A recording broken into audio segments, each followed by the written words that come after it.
20 मे रोजी देशव्यापी औषध विक्रेता बंद. केंद्र सरकारविरोधात औषध विक्रेत्यांचा एल्गार. अखिल भारतीय औषध विक्रेता संघटना यांच्या वतीने दिनांक 20 मे 2026 रोजी देशव्यापी औषध विक्रेता बंदीची हाक देण्यात आली आहे.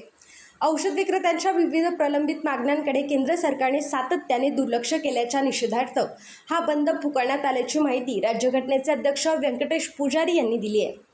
शिंदे यांनी सांगितले की ड्रग प्राइस कंट्रोल ऑर्डर 2013 अंतर्गत काही जीवनावश्यक औषधांवर होलसेलरला 8% व रिटेलरला 16% नफा निश्चित करण्यात आला होता, तर अनियंत्रित औषधांवर होलसेलरला 10% आणि रिटेलरला 20% नफ्याची मर्यादा निश्चित करण्यात आली आहे. मात्र मोठ्या कॉर्पोरेट कंपन्यांकडून 20 ते 40% सवलत देऊन बाजारात असमतोल स्पर्धा निर्माण केली जात असल्याचा आरोप त्यांनी केला आहे. या परिस्थितीमुळे देशातील सुमारे 12.50 लाख औषध विक्रेत्यांचा व्यवसाय संकटात सापडला असून अनेक दुकाने बंद होण्याच्या मार्गावर असल्याचे त्यांनी नमूद केले.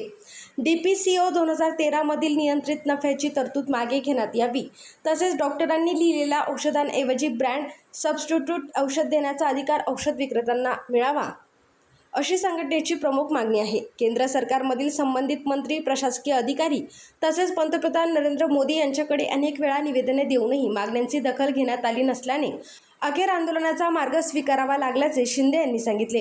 दरम्यान राज्यघटनेचे सचिव अनिल नांदूर यांनी महाराष्ट्रातील हा बंद 100% यशस्वी होईल असा विश्वास व्यक्त केला. सरकारने मागण्यांबाबत सकारात्मक निर्णय न घेतल्यास आंदोलन आणखी तीव्र करण्यात येईल असा इशाराही संघटनेकडून देण्यात आला आहे. यावेळी जिल्हाध्यक्ष व्यंकटेश पुजारी, जिल्हा सचिव राजेश बिरपे, खजिनदार प्रशांत खलिपे, आमंत्रित सदस्य बसवराज मनुरे, उपाध्यक्ष श्याम वाहिते, सहसचिव सिद्धेश्वर घाले, शहर अध्यक्ष विलास कारभारी आदी उपस्थित होते.